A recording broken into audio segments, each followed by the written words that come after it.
Hello everyone, क्या हाल चाल है आपके। Lecture 13 of magnetic field guys आज अपन स्टार्ट करने जा रहे हैं। The final lecture, final topic of this chapter. Mainly guys lecture 12 में अपन देखें तो लेक्चर 12 में मेनली अपन ने जो टॉर्क वाला एनालिसिस है, the torque exerted on a current carrying coil placed in a magnetic field, वो NIAB sine theta M cross B potential energy, वो सारे मैटर्स फिनिश कर लिए थे। Along with that magnetic moment of a revolving electron, इस matter पे अपनी बात हुई थी। Gyromagnetic ratio, then Bohr's magneton, ये सारे पॉइंट्स अपन ने फिनिश अप कर लिए थे। और ये एक लास्ट सेक्शन अपने चैप्टर का अपन आज स्टार्ट करें, that is this moving coil galvanometer. तो फर्स्ट ऑफ ऑल तो अपन रिकॉल करें कि गैल्वेनोमीटर का पर्पस अपन ने क्या पढ़ा था। अपन डीसी सर्किट्स में देखें तो अमीटर, वोल्ट मीटर, गैल्वेनोमीटर, ये सेक्शन पढ़ चुके हैं अपन। और उस केस में गैल्वेनोमीटर का वर्किंग इस वे में देखा गया that it is used to detect the presence of current and voltage between two terminals, है ना। कोई भी दो टर्मिनल्स में करंट और वोल्टेज की प्रेजेंस है या नहीं है, वो डिटेक्ट करने में अपन गैल्वेनोमीटर को काम में लेते थे, राइट। तो अगर उसमें मान लीजिए करंट है तो उसका पॉइंटर जैसे बीच में रहता है उसका पॉइंटर, तो वो पॉइंटर एक साइड आपको डिफ्लेक्शन शो करता है गैल्वेनोमीटर, अगर करंट जा रहा है उसमें से, अगर पोटेंशियल डिफरेंस है तो। और ग्रेटर अमाउंट ऑफ करंट जा रहा है तो और ग्रेटर डिफ्लेक्शन वो शो करेगा। अगर करंट की डायरेक्शन रिवर्स हो जाएगी तो उल्टा डिफ्लेक्शन वो शो करेगा। तो बेसिकली करंट ज्यादा गया या कम गया, वो कंपैरिजन में आप गैल्वेनोमीटर को काम में लेते हो, राइट। कलर का पोलैरिटी जो है वो रिवर्स तो नहीं हुआ कहीं, वो चेक करने में अपन गैल्वेनोमीटर को काम में ले रहे थे। तो अपने कॉन्टेक्स्ट में, अपने करिकुलम में जो कैटेगरी हमको पढ़ना है, this is about a moving coil galvanometer, right. इसका पूरा इंटरनल स्ट्रक्चर, इसका वर्किंग किस तरह से ऑपरेट कर रहा है, क्या इसकी प्रोपोर्शनैलिटीज हैं, क्या टर्मिनोलॉजीज एंड फॉर्मूलाज बन सकते हैं, उस पूरे सेक्शन को अपन अपने इस लेक्चर में एनालाइज करने वाले हैं। नीट के पर्सपेक्टिव से अगर देखें गाइस तो बड़ा ही सिंपल सा सेक्शन है। मोस्टली थियोरेटिकल क्वेश्चंस मिलने की पॉसिबिलिटी इसमें से ज्यादा है। न्यूमेरिकल्स वगैरह एज सच कोई बहुत कॉम्प्लिकेटेड या मिक्स्ड न्यूमेरिकल्स नहीं बनते, तो मोस्टली थियोरेटिकल या प्रोपोर्शनैलिटी बेस्ड या डायग्राम बेस्ड क्वेश्चंस अपन को मिल सकते हैं, राइट। तो स्टार्ट करते हैं गाइज। सबसे पहले तो मैं आपको मूविंग कॉइल गैल्वेनोमीटर का अपैरेटस क्या है, स्ट्रक्चर क्या है, वो चीज आपको दिखाता हूं। तो जो एनसीईआरटी वाला डायग्राम है, राइट, पहले तो एनसीईआरटी वाला जो डायग्राम है ना, वही देख रहे हैं। तो ये देखो, राइट। तो मेनली पहले तो इसका कंस्ट्रक्शन, फिर इसका टारगेट क्या है, किस कॉन्सेप्ट पे काम करता है, उन सारे पॉइंट्स पे बात करेंगे। इवन डायग्राम वगैरह देखने से पहले, डायग्राम देखने से पहले आप पहले तो इस चीज को समझें, इस चीज को नोट डाउन करें कि भाई इसका वर्किंग कॉन्सेप्ट क्या है।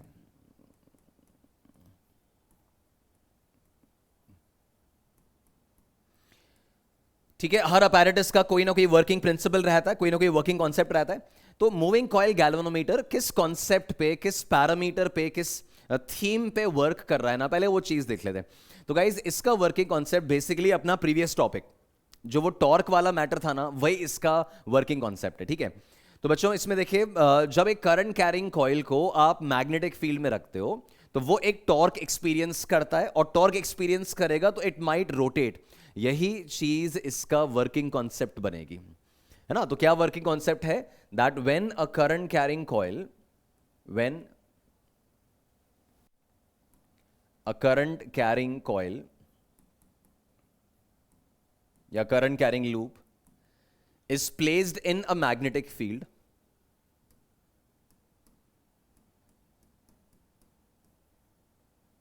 then it may experience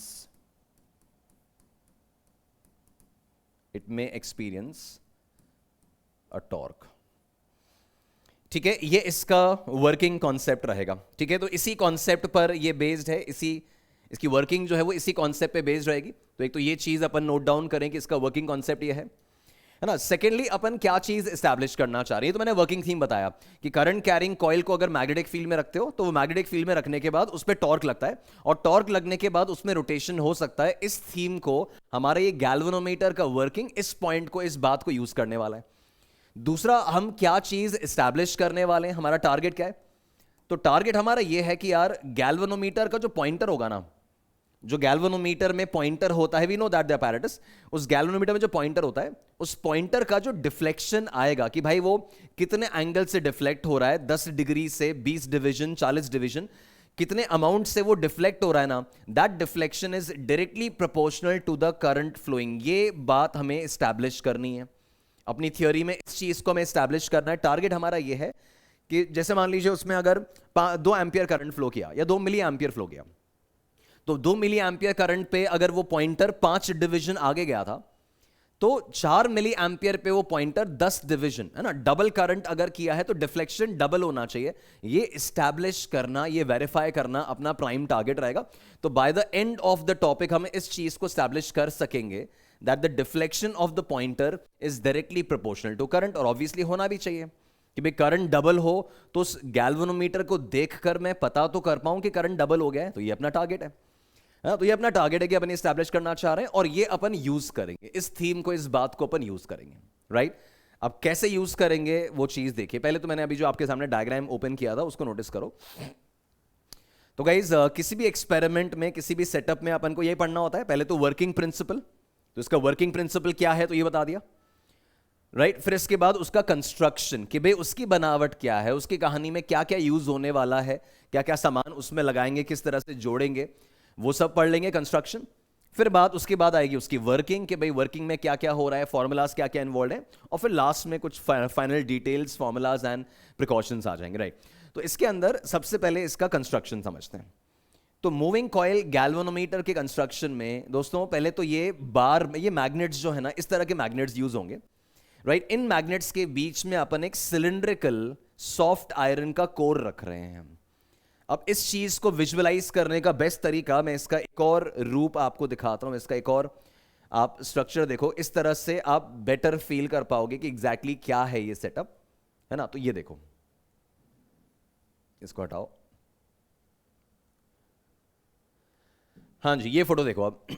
अब इस केस में क्या दिख रहा है, इस तरह का सिलिंड्रिकल शेप के मैग्नेट्स हैं ये। नॉर्थ साउथ पोल जो आपको दिख रहे हैं ना, ये ऐसे सिलिंड्रिकल शेप में है। अब इनको अगर ऐसे फ्रंट से देखोगे ना, इनका अगर फ्रंट व्यू देख रहे हो तो आपको ये नॉर्थ पोल ये कट नजर आ रहा है और वो साउथ ये कट नजर आ रहा है, और ये ना एक्चुअली पूरा ऐसा सिलेंडर है। तो इस सिलिंड्रिकल कोर है, सॉफ्ट आयरन का बना हुआ है। सॉफ्ट आयरन क्यों वो मैं भी बता रहा हूं, बट ये सिलिंड्रिकल कोर है, और ये सिलिंड्रिकल कोर का अगर फ्रंट व्यू देखेंगे तो ऐसा सर्कुलर क्रॉस सेक्शन नजर आएगा। तो एक तो ये सिलिंड्रिकल मैग्नेट्स और इस सिलिंड्रिकल कोर अपन ने रखा हुआ है, उसका फ्रंट व्यू ये है। तो कंस्ट्रक्शन में एक चीज तो ये, दूसरा एक कॉइल अपन ने इस सिलेंडर पे रैप कर रखा है पूरा, है ना। ये पूरा कॉइल इस सिलेंडर पे रैप किया हुआ है। ये कॉइल अगर फ्रंट से देख रहे हैं अगेन तो ये इस तरह का कॉइल नजर आएगा, पर आप समझ सकते हैं कि पूरा एक रेक्टेंगुलर शेप में इस तरह का पूरा कॉइल आपने इसके ऊपर लपेटा हुआ है ना। ये वो कॉइल है जिसमें हम करंट चलाएंगे और जिस पर हमारी ये बात लागू होगी, that a current carrying loop when placed in a magnetic field experiences a torque। वो करंट कैरिंग लूप यही होगा, जो ये ब्लू तार नजर आ रहा है ना, यही वो करंट कैरी करेगा, यही वो टॉर्क झेलेगा, इसी में रोटेशन आएगा और इसी के दम पे कहानी आगे बढ़ेगी, ठीक है। तो ये बार मैग्नेट जो मैग्नेट्स रखे हुए हैं ये तो मैग्नेटिक फील्ड बनाने वाले हैं, ठीक है। इस लूप में हम करंट भेजेंगे, जो गैल्वेनोमीटर में करंट जाता है ना, वो करंट अब मान लो इस लूप तक पहुंचेगा पहले। तो ये लूप क्या बन जाएगा, ये बन जाएगा आपका current carrying loop placed in a magnetic field, ठीक है। ये बन जाएगा current carrying loop placed in the magnetic field of these magnets. अब वो current carrying loop magnetic field में आ गया तो उसको टॉर्क लगेगा, टॉर्क लगेगा तो उसका रोटेशन होगा, और उसी रोटेशन से हम इस पॉइंटर को लिंक करने वाले हैं कि कॉइल हमारा घूमे, ये कॉइल रोटेट करे तो उस हिसाब से पॉइंटर का भी रोटेशन हो। फिर इसके अलावा और क्या है कंस्ट्रक्शन में, इसके कंस्ट्रक्शन में देखें तो दोस्तों इसके कंस्ट्रक्शन में एक चीज और नजर आ रही है, और ये नजर आ रही है अपने को स्प्रिंग। ये ऐसे स्पाइरल के फॉर्म में ऐसा एक स्प्रिंग लगा रखा है यहां पे, ठीक है। यहां एक स्पाइरल के फॉर्म में ऐसा एक स्प्रिंग यहां लगा रखा है, ठीक है। अब ये स्प्रिंग अपना वो जो नॉर्मल मैकेनिक्स में F बराबर kx, वो कंप्रेस या इलोंगेट होने वाला जो स्प्रिंग होता था ना, वैसा नहीं है। ये स्प्रिंग एक्चुअली इस वे में है जिसमें आप कंप्रेशन एक्सटेंशन नहीं, आप ट्विस्ट प्रोड्यूस करोगे। तो एक्चुअली क्या होगा, जैसे आप इस स्प्रिंग को, मान लो आपने यहां पर ऐसा एक स्प्रिंग हैंग किया हुआ है, ठीक है, इसको ऐसे समझना। अब अगर मैं इसके अंदर ऐसे कर्ल्स प्रोड्यूस करूं, ट्विस्ट प्रोड्यूस करूं, तो ये स्प्रिंग जो है वो ऐसे टर्न होने लग जाएगा, बट इसकी कोशिश क्या होगी कि वापस से अनटर्न होके वापस से नॉर्मल होने की इसकी कोशिश होगी, राइट? जैसे आप इसके अंदर ऐसे घुमा रहे हो, स्प्रिंग को अगर ऐसे घुमा रहे हो, तो ऐसे उसके अंदर ट्विस्ट प्रोड्यूस होता जाएगा और इसकी कोशिश होगी वापस से नॉर्मल होने की, राइट? तो यहां पर एक स्प्रिंग लगा दिया कुछ टॉर्क जनरेट करने के लिए, कुछ कंप्रेशन एक्सटेंशन वगैरह के हिसाब से कुछ टॉर्क जनरेट करना होगा, वो मैं अभी वर्किंग में आपको बताऊंगा। फिर ये आपका वो कैलिब्रेशन, वो स्केल जिसके ऊपर आपका पॉइंटर आगे पीछे घूमेगा, ये आपने एक बीच में एक्सिस बना रखी है, ये इसका पिवट है, इसका एक्सिस है जिसके अबाउट रोटेशन होना है ना? ये वो नीला वाला जो आपको दिख रहा है ना रॉड, वो इसका पिवट हो गया जिसके अबाउट ये पूरा स्ट्रक्चर ऐसे रोटेट कर सकता है, राइट? अब पहले तो ये समझते हैं कि ये मैग्नेट्स को इस तरह का शेप क्यों दिया, एक वो पॉइंट, और दूसरा सॉफ्ट आयरन कोर इस्तेमाल क्यों किया वो देख रहे हैं। अब ये अगेन गाइज नीट में डेफिनेटली इस तरह का पॉइंट बन सकता है अपने सामने कि which of the following is the correct reason behind using a soft iron core, या which of the following is the correct reason of the shape of the magnets used in the moving coil galvanometer. तो वो दोनों बातें मैं आपको लिखवा रहा हूं, यूटिलिटी अपन इसकी वर्किंग जब आएगी तो समझ पाएंगे। तो पहली बात तो shape of the magnets.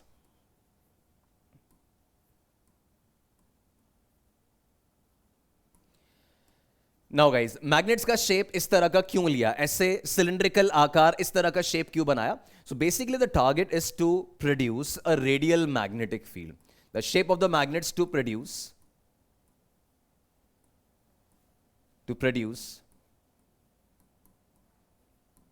a radial magnetic field।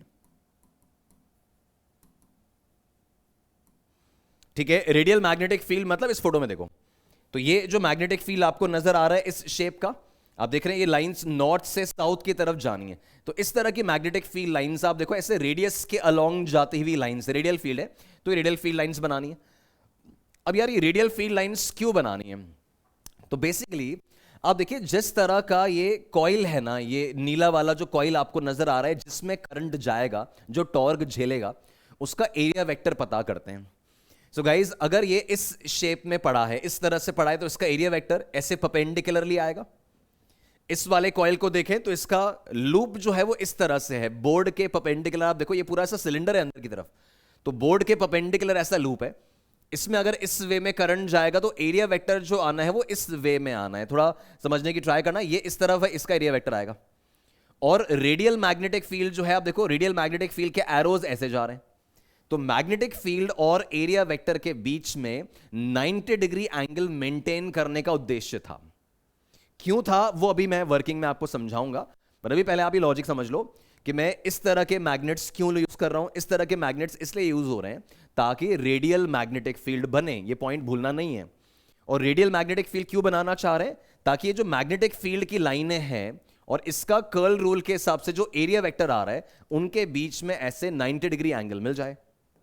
सो ये पॉइंट आया, to produce a radial magnetic field so that the angle between B vector and A vector, area vector, is nearly 90 degree, है ना? तो एक पॉइंट तो अपना ये आ गया कि इनके बीच में एंगल जो है वो नियरली 90 डिग्री बन जाए, दैट वाज द टारगेट। तो this is going to be an important point, ये अपन ध्यान रखेंगे। ये कहां से आ गया? हटाओ इसको, अरे हट जा भाई। राइट, ठीक है। तो शेप ऑफ द मैग्नेट्स का मैंने बता दिया, रेडियल मैग्नेटिक फील्ड बनाने का उद्देश्य है ताकि बी और ए के बीच में एंगल नियरली 90 रहे। वो 90 डिग्री क्यों रिक्वायर्ड है वो भी मैं वर्किंग चालू करूंगा तो बताऊंगा। सेकंड, सॉफ्ट आयरन कोर क्यों लिया, है ना? ये सेकंड पॉइंट आता है कि भाई सॉफ्ट आयरन कोर क्यों, ये स्पेशल नाम क्यों? तो गाइज ये जो सॉफ्ट आयरन कोर है ना, ये एक्चुअली एक स्ट्रॉन्ग फेरोमैग्नेटिक सब्सटेंस रहता है, राइट? ये आप मैग्नेटिज्म चैप्टर जो है, मैग्नेटिज्म एंड मैटर, उसके अंदर ये नाम पढ़ोगे, डायमैग्नेटिक, पैरामैग्नेटिक, फेरोमैग्नेटिक, ये नाम पढ़ोगे। तो सॉफ्ट आयरन कोर जो है, this is a strong ferromagnetic material, it is a strong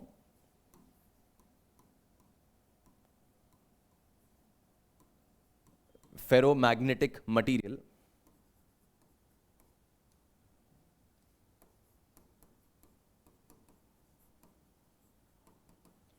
which forces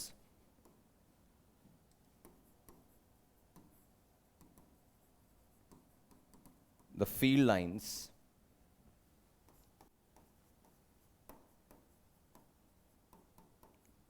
to pass through it. ठीक है, तो it is a strong ferromagnetic material which forces all the field lines to pass through it. ठीक है, तो ये soft iron core बनाने का उद्देश्य यही था कि ये जो सॉफ्ट आयरन कोर रखा है ना, ये सारी मैग्नेटिक फील्ड लाइंस को अपने अंदर से पास कराए. मतलब हम नहीं चाह रहे कि मैग्नेटिक फील्ड लाइंस यहां से इस तरफ जाएं, यहां से ऐसे जाएं. ये फील्ड लाइंस अपने को नहीं चाहिए. हम वो रेडियल मैग्नेटिक फील्ड चाहते थे. हम ये चाहते थे कि सारी फील्ड लाइंस जो हैं वो सॉफ्ट आयरन में से जाएं और ज्यादा से ज्यादा मैग्नेटिक फील्ड इस सिचुएशन के साथ लिंक हो, एसोसिएट हो. तो यहां पर इस तरह का स्ट्रक्चर बनाने का मीनिंग क्या था कि सारी फील्ड लाइंस इस मटेरियल में से ही जाएं, वो फील्ड लाइंस इधर उधर रैंडमली ओरिएंटेड ना रहें, इसमें से क्रॉस हो. तो बेसिकली क्या होता है, आप ये सीखोगे आगे जाके, मैग्नेटिज्म एंड मैटर में बात करूंगा मैं इस बारे में, कि डायमैग्नेटिक सब्सटेंस जो होता है ना, वो फील्ड लाइंस को रिपेल करता है, अपने से दूर भगाता है और दूर पुश करता है. पैरामैग्नेटिक सब्सटेंस उन फील्ड लाइंस को थोड़ा अपनी तरफ अट्रैक्ट करती हैं, कुछ लाइंस को अंदर अपने अंदर खींच लेता है. जबकि फेरोमैग्नेटिक जो है ना, वो सारी लाइंस को बहुत स्ट्रांगली अपने अंदर अट्रैक्ट करता है. हमें वो बिहेवियर इसमें चाहिए था, and that's why soft iron core इस्तेमाल किया है ना. तो ये दो चीजें मैंने आपको बता दी कि शेप ऑफ मैग्नेट्स ऐसा क्यों है और सॉफ्ट आयरन कोर क्यों इस्तेमाल किया. राइट. सो गाइस, कंस्ट्रक्शन बता दिया किस तरह का है, कॉइल कौन सी इस्तेमाल होने वाली वो बता दी, उस कॉइल के साथ स्प्रिंग अटैच किया है, इसका क्या काम है बताऊंगा अभी. इस जो करंट अपन गैल्वेनोमीटर में भेजेंगे वो करंट एक्चुअली किस में जाएगा, वो इस कॉइल में जाएगा. ये कॉइल, वो current carrying coil placed in a magnetic field, ये वो बनेगा. Current carrying loop placed in a magnetic field, वो यही है. टॉर्क यही झेलेगा, रोटेशन इसी का होगा और अकॉर्डिंगली पॉइंटर मूव करके आपको रीडिंग दिखाएगा, है ना. अब इसका वर्किंग स्टार्ट करते हैं. राइट. तो गाइज, जैसी मैंने, मान लीजिए जैसी गैल्वेनोमीटर में मैंने करंट भेजा, अब गैल्वेनोमीटर में अगर मैं करंट भेजूंगा तो इस लूप के पास करंट पहुंचेगा, इस नीले लूप के पास करंट पहुंचेगा, और जैसे इसके पास करंट पहुंचेगा ये टॉर्क झेलेगा. इसका टॉर्क का फॉर्मूला क्या है बच्चों, इसका टॉर्क का फॉर्मूला क्या है, तो इसका टॉर्क का फॉर्मूला है NIAB sin थीटा. पढ़ा है अपन ने पिछले लेक्चर में, है ना. तो इसका टॉर्क का फॉर्मूला है NIAB sin थीटा.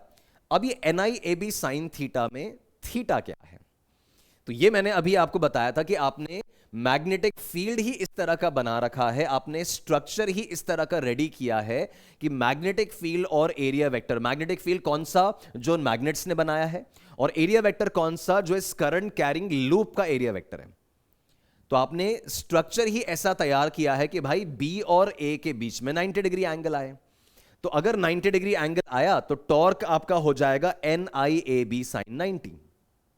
अब ऐसा हमें क्यों चाहिए था, ऐसा हमें क्यों चाहिए था, तो अगर मैं उस कॉइल पे टॉर्क ऑब्जर्व कर रहा हूं as torque equals to NIAB sin 90. Practically guys देखो, अपन जानते हैं कि यार इस गैल्वेनोमीटर में से कितना भी अमाउंट ऑफ करंट भेजा जा सकता है ना, कितना भी अमाउंट ऑफ करंट भेजा जा सकता है. तो जैसे N का वैल्यू तो फिक्स है, एरिया क्या लेना है वो फिक्स है, B कितना बनाना है वो फिक्स है, करंट अपन कितना भी भेज सकते हैं कि भाई 1 मिली एम्पियर, 1 माइक्रो एम्पियर, कितना भी छोटा हो सकता है.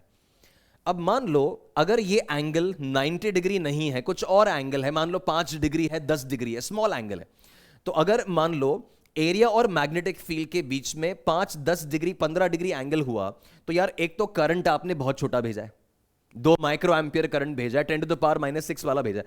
दूसरा, ये एंगल आपने मान लो किसी कारण से 5 डिग्री बन गया वो एंगल, अब sin 5 डिग्री तो एक छोटा वैल्यू है बहुत, तो एक तो करंट बहुत स्मॉल है, दूसरा ये sin थीटा की वैल्यू अगर बहुत छोटी है तो टॉर्क जो होगा वो बहुत स्मॉल जनरेट होगा. और इतना स्मॉल टॉर्क अगर जनरेट होगा तो हो सकता है कि वो ऑब्जर्वेबल रीडिंग ही जनरेट करके ना दे, वो आपको एक पढ़ने लायक, जो आपका डिफ्लेक्शन है वो पढ़ने लायक डिफ्लेक्शन ही ना आए. तो हम चाहते थे कि यार करंट की वैल्यू कितनी भी छोटी हो, टॉर्क इसमें एक प्रॉपर इज्जतदार टॉर्क लगना चाहिए, एक substantial readable torque, observable torque लगना चाहिए. And that's why wished to keep that angle as 90, ताकि भाई कम से कम टॉर्क तो तरीके का लगे.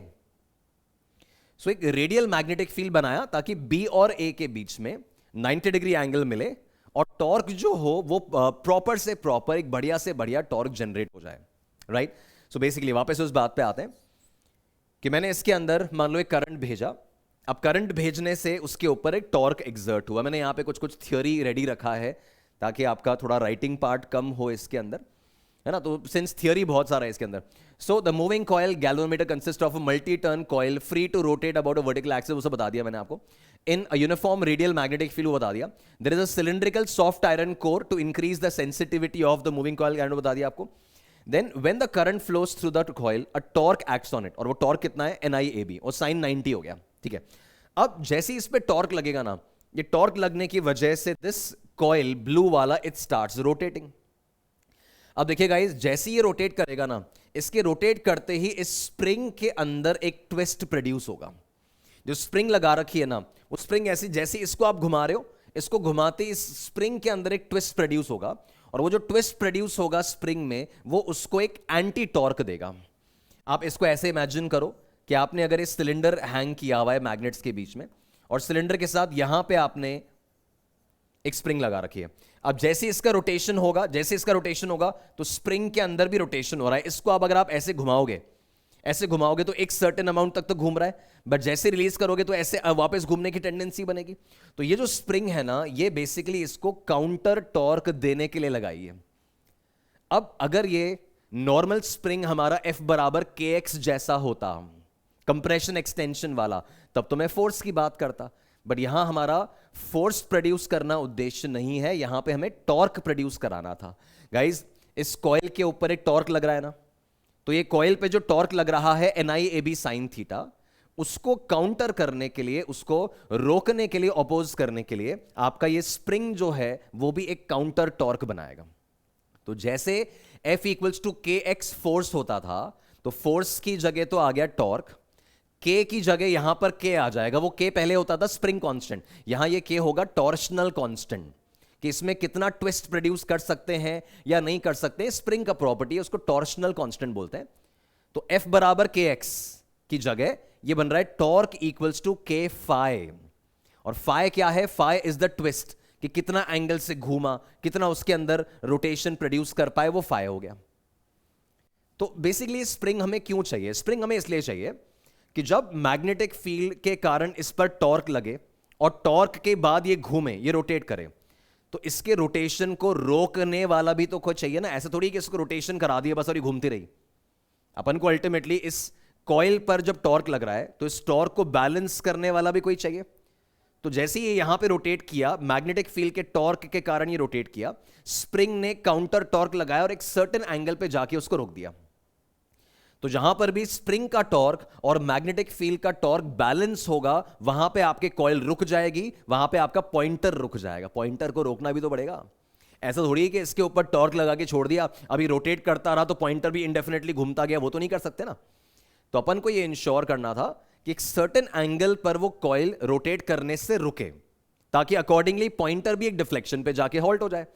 अब अगर मैग्नेटिक फील्ड का टॉर्क बढ़ेगा, तो मैग्नेटिक फील्ड के टॉर्क के कारण रोटेशन और बढ़ेगा, तो स्प्रिंग अपना काउंटर टॉर्क और लगाएगी और किसी बड़े एंगल पे जाकर वो रुक जाएगा। मैग्नेटिक, अगर मान लो करंट कम किया, करंट कम किया तो NIAB साइन थीटा कम हो गया, तो ये वाला टॉर्क कम होगा, तो स्प्रिंग उसको वापस से नॉर्मल स्थिति पे लाके एक स्मॉलर एंगल पे रोकेगी। सो बेसिकली उस कॉइल को, उस मैग्नेटिक फील्ड के टॉर्क को कहीं ना कहीं काउंटर करने के लिए वो स्प्रिंग लगाया है, ताकि मैग्नेटिक फील्ड का टॉर्क जितना आया ना, उसको बैलेंस जिस जगह पे करेंगे, उस जगह पे वो कॉइल रुक जाएगी, उस जगह पे पॉइंटर रुक जाएगा। करंट बढ़ाओगे तो मैग्नेटिक फील्ड का टॉर्क बढ़ेगा, वो और ज्यादा रोटेट करेगा, स्प्रिंग उसको काउंटर टॉर्क मारेगी और एक बड़े एंगल पे जाकर उसको रोक देगी वहां पे, कि भाई करंट बढ़ गया, डिफ्लेक्शन बढ़ गया। जैसे करंट कम करोगे, करंट कम करोगे, तो मैग्नेटिक फील्ड का टॉर्क कम होएगा, तो वापस से वो नॉर्मल स्थिति में जाएगी, किसी और जगह स्मॉलर एंगल पे जाकर रुकेगी।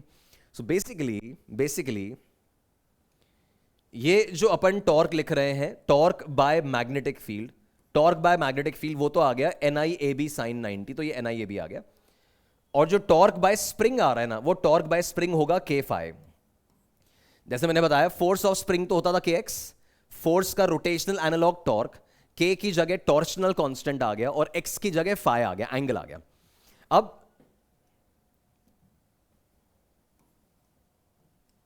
जब टॉर्क बैलेंसिंग कर रहे हैं,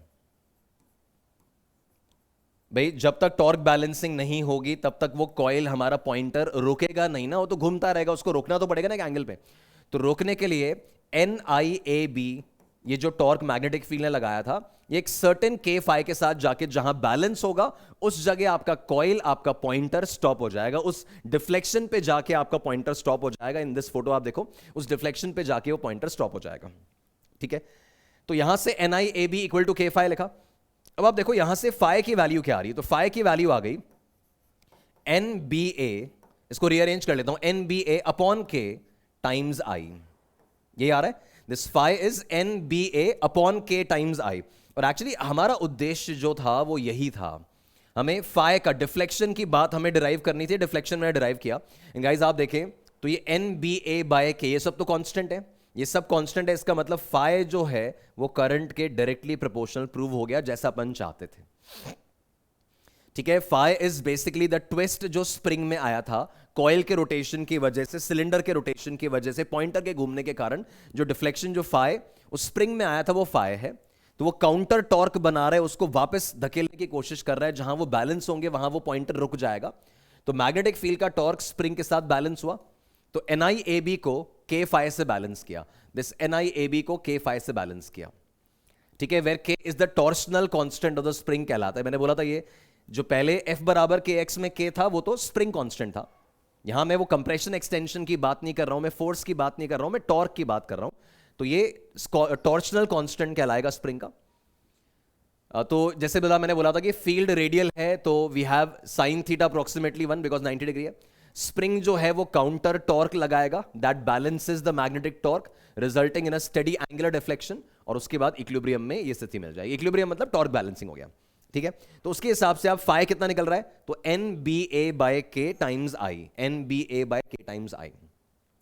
तो यहां से बस अपने प्रूव कर दिया कि अगर करंट की वैल्यू डबल भेजोगे, भाई अगर करंट का वैल्यू डबल भेजोगे तो ये टॉर्क डबल हो जाएगा, ये टॉर्क अगर डबल हो जाएगा तो उसको बैलेंस करने के लिए, उस कॉइल को रोकने के लिए, उस पॉइंटर को कहीं रोकने के लिए इस टॉर्क को भी डबल होना पड़ेगा, और इसके डबल होने के लिए फाई को डबल होना पड़ेगा। हो गया प्रूफ कि करंट डबल करने से डिफ्लेक्शन भी डबल हो रहा है, वो एंगल भी डबल मिल रहा है इस पॉइंटर का, है ना। तो ये आपकी बेसिक वर्किंग इसमें सेटअप हुई।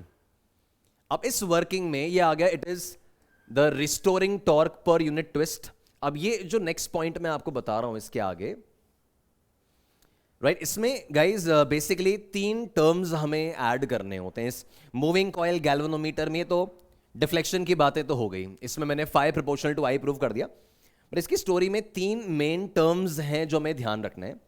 एक होता है करंट सेंसिटिविटी, एक होता है वोल्टेज सेंसिटिविटी, और एक होता है फिगर ऑफ मेरिट। ये 3 नाम मेनली अपने को काम में आएंगे, सीधा रिजल्ट्स हैं, मीनिंग समझ लें और वैल्यूज फॉर्मूलाज ध्यान रखें।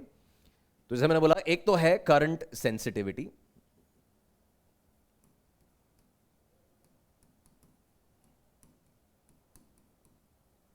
एक अपने को पढ़ना है वोल्टेज सेंसिटिविटी,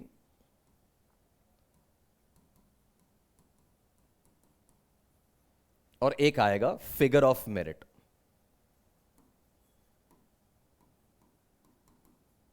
ये 3 नाम पढ़ने हैं।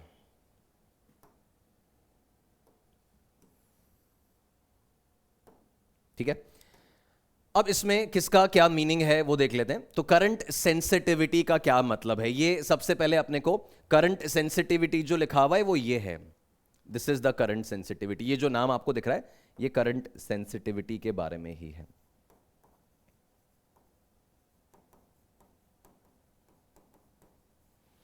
तो गाइज पिछले पेज पे मैंने आपको ये एक फॉर्मूला बता दिया था, that phi is NBA by K into I, है ना। यहां तक तो अपन पहुंच गए थे, that NBA by K into I. अब इसी के साथ मैं रिलेट कर रहा हूं ये टर्म्स करंट सेंसिटिविटी।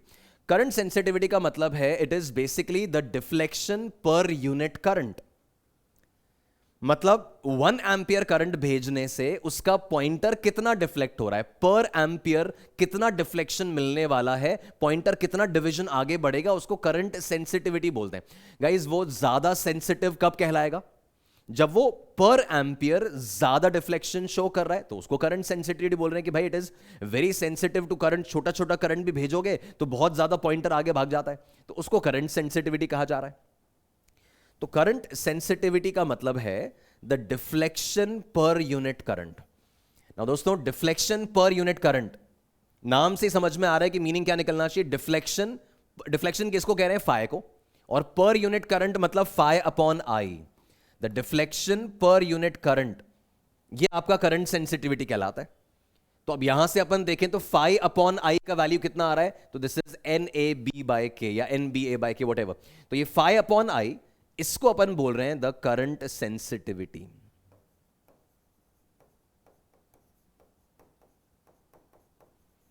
है ना? तो एक तो ये फॉर्मूला आपने को ध्यान रखना है, डिफ्लेक्शन पर यूनिट करंट। इसका अगर अपन यूनिट देखें तो ऐसा बोल सकते हैं 10 डिविजन्स पर एम्पियर, 20 डिविजन्स पर एम्पियर, ऐसे बोला जाता है इसको। 20 डिविजन्स पर एम्पियर मतलब 1 एम्पियर करंट भेजोगे तो पॉइंटर 20 डिवीजन आगे बढ़ जाएगा, उसको करंट सेंसिटिविटी बोलते हैं। तो करंट सेंसिटिविटी का फॉर्मूला क्या रहेगा guys? It is N A B by k, directly proportional to n, directly proportional to a, directly proportional to b and inversely proportional to k. ये याद रखना है जैसे मैंने आपको बोला। देन गाइज, इसी में से एक और नाम जो मैंने फिगर ऑफ मेरिट लिया था ना, वो अपन सेटअप कर रहे हैं। तो the reciprocal of current sensitivity मतलब current per unit deflection is called figure of merit. अब ये फिगर ऑफ मेरिट क्या है, इस चीज को समझ लो, इस चीज को एनालाइज करते हैं। तो फिगर ऑफ मेरिट बेसिकली इसको एफएम लिखा जाता है, ठीक है। तो फिगर ऑफ मेरिट क्या है? It is the reciprocal of this current sensitivity. जो फाई अपॉन आई पढ़ा था ना, उसका रेसिप्रोकल है। तो फिगर ऑफ मेरिट होता है आपका आई अपॉन फाई। अब आई अपॉन फाई का क्या मतलब निकल रहा है, सोच के देखो। करंट, ये पहले तो था deflection per unit current, deflection per unit current, यहां क्या हो जाएगा? It's the current per unit deflection, current per unit deflection, ये मीनिंग निकल रहा है इसका। This is the current per unit deflection. अब इस चीज का क्या मतलब है? करंट पर यूनिट डिफ्लेक्शन का क्या मतलब है कि यूनिट डिफ्लेक्शन लाने के लिए उसमें कितना करंट भेजना पड़ेगा। इस चीज का क्या मतलब था? इस चीज का मतलब यह था कि यूनिट करंट भेजने पर कितना डिफ्लेक्शन आएगा, 1 एम्पियर करंट भेजने पर कितना डिवीजन पॉइंटर आगे बढ़ेगा, वो करंट सेंसिटिविटी कहलाता है, वो फाई अपॉन आई कहलाता है। इसका रेसिप्रोकल क्या है? इसका रेसिप्रोकल है कि यूनिट डिवीजन पॉइंटर को एक डिवीजन आगे बढ़ाने के लिए कितना करंट चाहिए। डिफरेंस समझ में आ रहा है? यहां पे its current per unit deflection, unit deflection के लिए जितना करंट चाहिए होता है उसको फिगर ऑफ मेरिट बोलते हैं। ये जैसा मैंने कहा एक इंफॉर्मेशन के तौर पे आप ध्यान रखें, डायरेक्टली काम में आती हैं बातें। तो आपका एफएम का फॉर्मूला क्या बन जाएगा? आई अपॉन फाई, बस इसका रेसिप्रोकल करना है ना, इसका उल्टा कर दो तो K upon N A B, this is K upon N A B, ये बन गया, ठीक है। फिर इसके अलावा एक फाइनल नाम जो अपन को काम में आएगा, that is the voltage sensitivity. ये जो आपके सामने लिखा हुआ है सारा कहानी, ये वोल्टेज सेंसिटिविटी का है।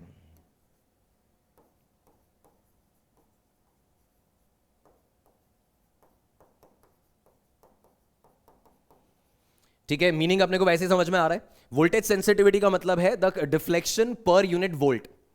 जैसे करंट सेंसिटिविटी का मतलब था डिफ्लेक्शन पर यूनिट करंट, ऐसी वोल्टेज सेंसिटिविटी का मतलब है the deflection per unit voltage. बच्चों, अब ये डिफ्लेक्शन पर यूनिट वोल्टेज का क्या मतलब हुआ कि 1 वोल्ट पोटेंशियल डिफरेंस लगाने से, दोस्तों 1 वोल्ट पोटेंशियल डिफरेंस लगाने से कितना डिफ्लेक्शन ये दिखाएगा, उसको वोल्टेज सेंसिटिविटी बोलते हैं। है ना, कि छोटे छोटे वोल्टेजेस पे पॉइंटर कितना भाग रहा है वो इसी से पता चलेगा। जितना ज्यादा सेंसिटिव होगा उतना फटाफट पॉइंटर आगे भागने वाला है। So voltage sensitivity is written as phi upon V. अब ये फाई अपॉन वी कैसे निकालना है देखना।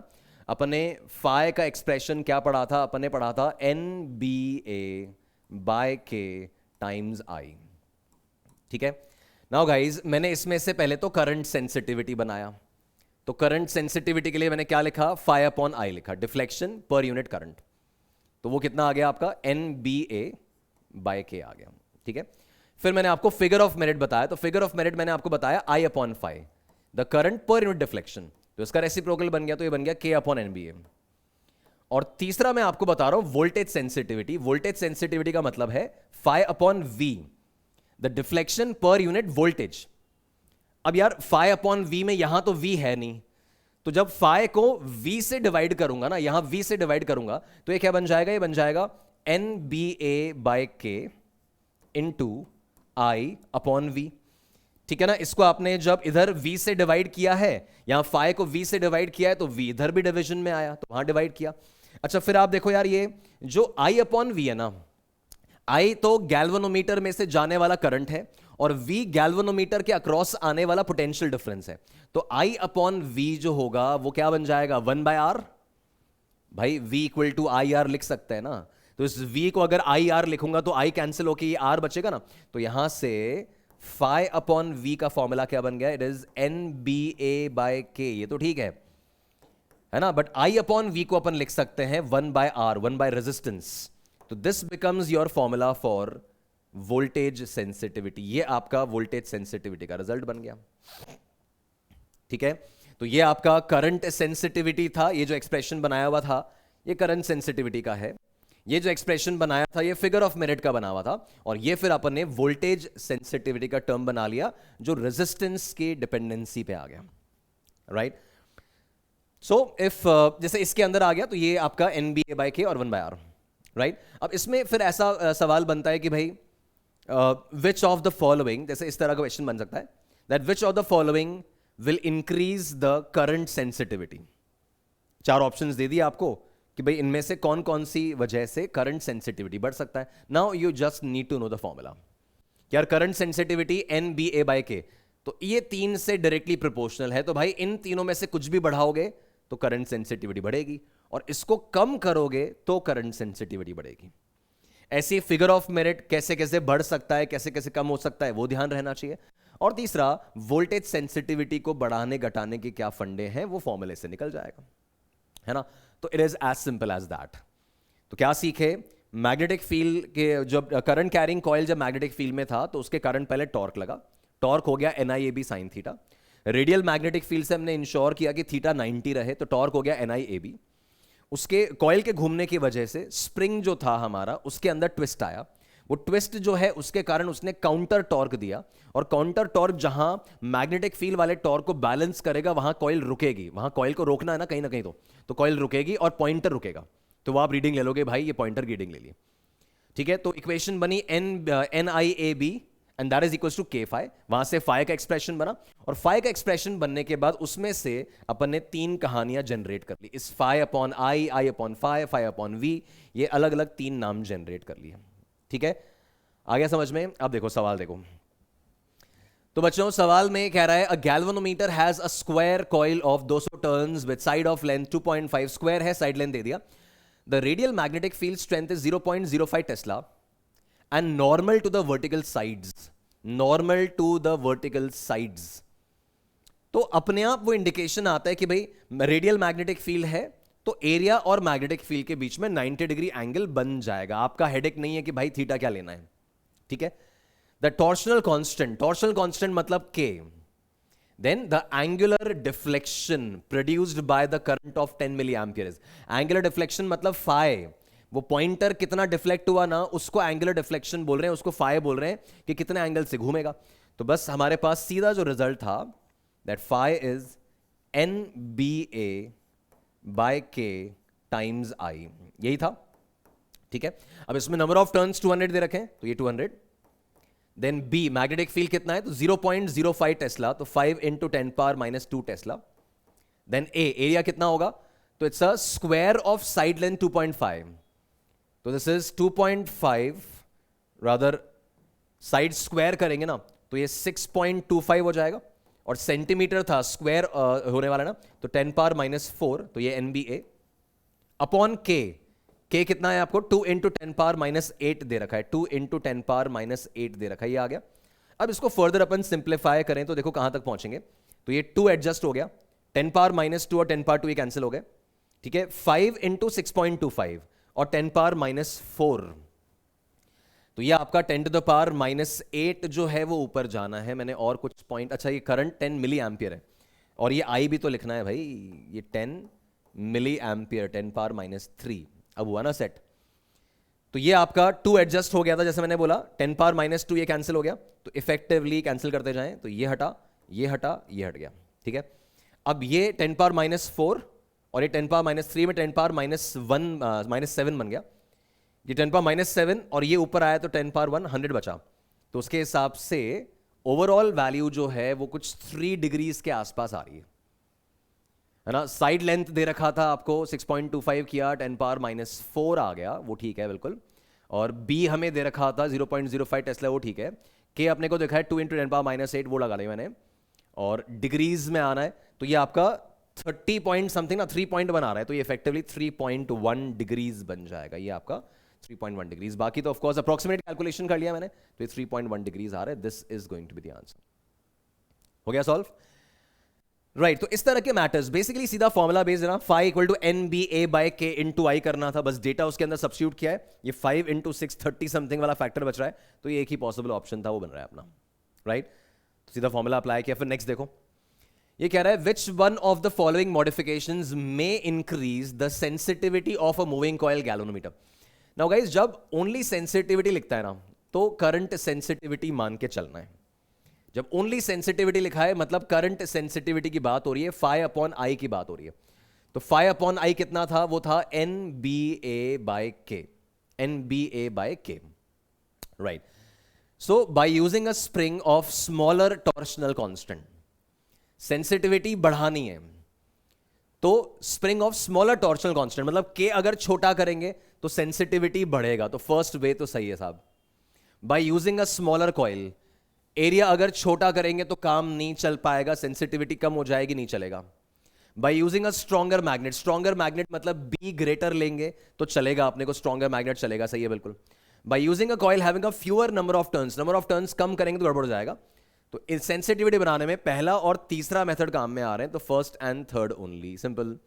बिल्कुल इस तरह के सवाल एक्सपेक्टेड है कि आपने पहले सेंसिटिविटी का फॉर्मूला लिख लिया, फिर देखो जहां जहां ऐसा लिखा होता कि N बढ़ा रहे हैं, B बढ़ा रहे हैं, A बढ़ा रहे हैं, उससे सेंसिटिविटी बढ़ेगी, और K को कम करेंगे तो सेंसिटिविटी बढ़ेगी। इसने पहले में बोला था कि K स्मॉल कर दो, तो सही है भाई, चेक, सही है। यूजिंग अ स्मॉलर कॉइल नहीं चल पाएगा, रिजेक्ट मार दिया। स्ट्रॉन्गर मैग्नेट B बढ़ाएंगे तो φ/I बढ़ेगा, चेक मार दिया, सही है। नंबर ऑफ टर्न्स कम कर लो, नहीं चलेगा काम, रिजेक्ट मार दिया। उसके हिसाब से फर्स्ट एंड थर्ड अपना आंसर आ रहा है, ठीक है। तो इस तरह के सवाल मोस्टली अपने को हैंडल करने होते हैं, तो ये एक मैटर अपना क्लोज हुआ, ठीक है। नाउ गाइज, ये तो आपका मूविंग कॉइल गैल्वेनोमीटर से रिलेटेड जो पूरा एजेंडा है वो मैंने रैप अप किया। इसमें एक बार फटाफट से ब्रीफिंग कर लें, बच्चों समझ में आ रहा है कि नहीं आ रहा है, एक बार क्रॉस चेक कर लेना। मैंने बोला था मूविंग कॉइल गैल्वेनोमीटर, सबसे पहले उद्देश्य क्या था, कैसे वर्किंग कॉन्सेप्ट है, तो वर्किंग कॉन्सेप्ट के साथ कनेक्ट हुई कि नहीं हुई बात चेक करो।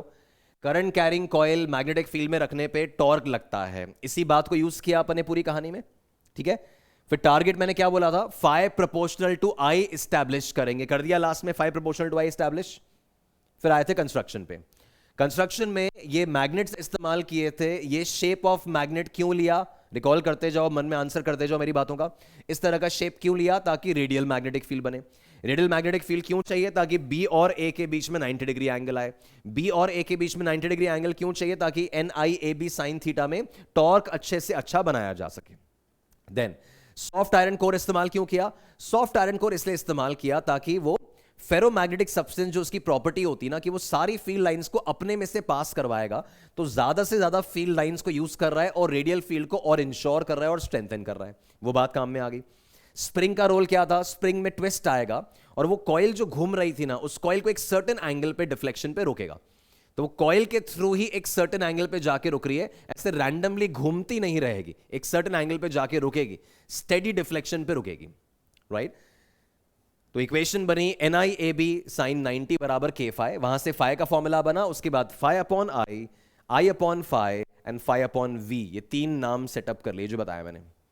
तो current sensitivity, figure of merit, voltage sensitivity, किसका किस पे डिपेंडेंसी है वो देखा, उसके हिसाब से ये सवाल बनाया फॉर्मूला बेस्ड, ये सवाल बनाया आपका फॉर्मूला बेस्ड, और कहानी आपकी ओवर हो गई, है ना। तो बिल्कुल एकदम सरल टॉपिक है, एकदम आसान सेक्शन है।